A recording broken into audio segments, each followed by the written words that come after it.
nagugustuhan ka na naman, pre? Oo. Ba't parang namang gulat na gulat ka dyan? Na naman? May nagugustuhan ka na naman? Maka na naman, kala mo naman. Last week ganyan din sinabi mo. Di nag-workout eh. Last week ganyan din sinabi mo. Hindi rin yung nag-workout. Tapos last week, kakabreak nyo lang ng ex mo. Nairita ako sa kanya kaya hiniwalayan ko siya. Tapos ngayon may nagugustuhan ka na naman. Ang bilis naman, pre. No, pare, this time, it's different. I have a good feeling about this. Bakit? Instinct! Tsaka sobrang ganda niya, pre. Sobrang maamo yung muka. Parang ang daling utuin. Saan mo nakalala? Okay, so ganito yung nangyari. We met sa kantin, tapos nagkabungguan kami, and she said na, I'm familiar daw.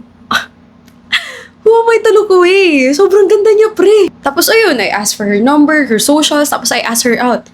Alam mo, feeling ko, sinadya niyang bungguin ako. Papansin eh. Crush niya ako. Pogi ko talaga. So, hindi mo seseryosohin. Ganun naman talaga, di ba, pre? Sa una, lalaruin mo muna para hindi ka paglaruan. Kapag okay na, doon mo na seseryosohin. I don't know, pare. I don't have a good feeling about this. Alam mo, Paolo, don't be so negative. You know me, if it doesn't work out, they're lost. Kita mo yung mga nagustuhan ko? O ano ngayon? Hinahabol na nila ako kasi they're lost. Sige, pre. Update na lang kita. Kapal ng mukha nun. Oh, one bad trip ka. Ganito kasi yung nangyari. Abby? Zane? Dane. It's Dane. Oh, hi. Early mo ah. Late ka lang ng mga 30 minutes. Sorry na traffic eh. It's fine. Alam mo, sa itsura mo pa lang, mukhang palagi ka naman late. Grabe ka naman. Traffic lang talaga. Anyway, gutom ka na ba? Yeah, hindi pa ako nagbe-breakfast eh. Order na tayo. Tara. So, while waiting for our order, buti pumayag ka sa date na to.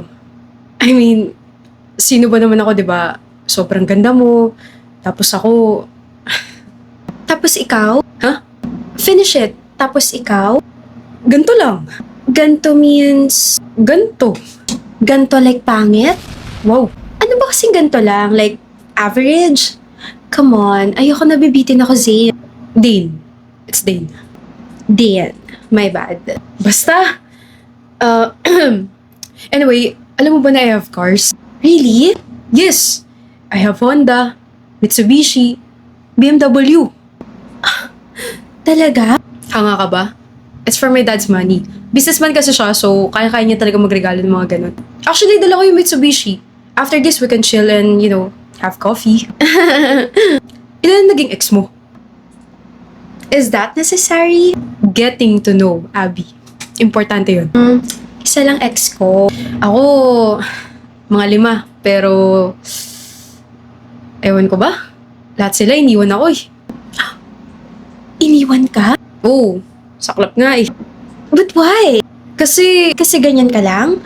That's so sad. no, iniwan nila ako kasi, Iniwan ka nila kasi wala sa mga cars mo yung mga gusto nila.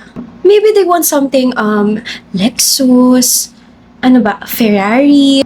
ano ba, Abby? Sorry, peace, prosperity. Oh, sakto, nandito na yung food. Let's eat.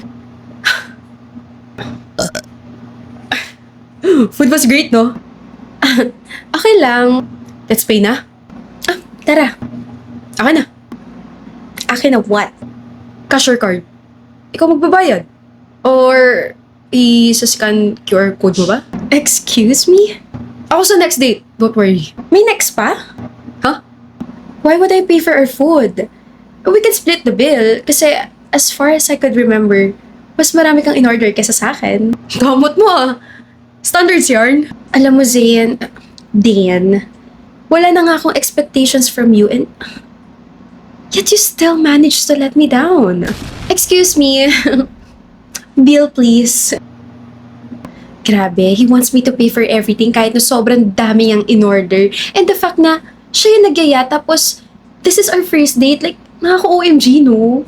Can you split the bill po? I only ordered chicken inasal, muffins, and soda. Thank you. The rest, sa kanya po. You're unbelievable. Aw, thank you.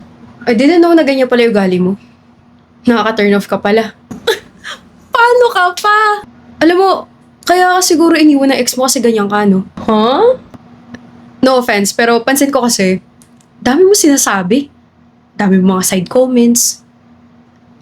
Take my advice. Manahimik ka naman. Or di kaya maging mahinin ka para sa paraang ganun.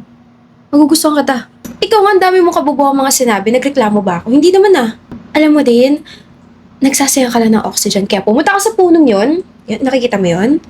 Humingi ka ng tawad sa pagiging mayabang mo. Nakakainsulto ka na. Dapat nga magpasalamat ka kasi kinilala kita eh. Dami-dami ibang mga babae dyan na nakakandara pa sa akin. Free ka ba mamaya? Ba't mo natanong? Free ka ba? Oo, free ako. See? No one wants you. Dami raw nagkakagusto sa kanya. Sus! Kwentong barberong pangit mo. Ay, I envy those people who don't know you.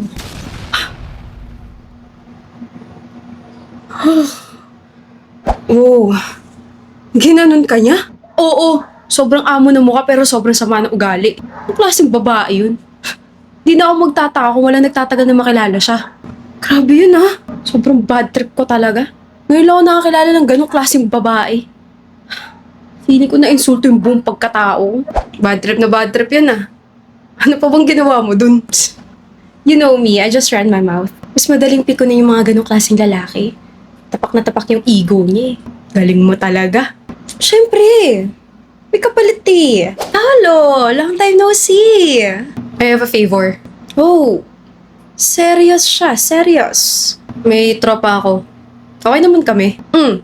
What's the issue here? Kaso ng family reunion, nalaman ko na he dated my cousin. And that jerk, he used and then dumped her.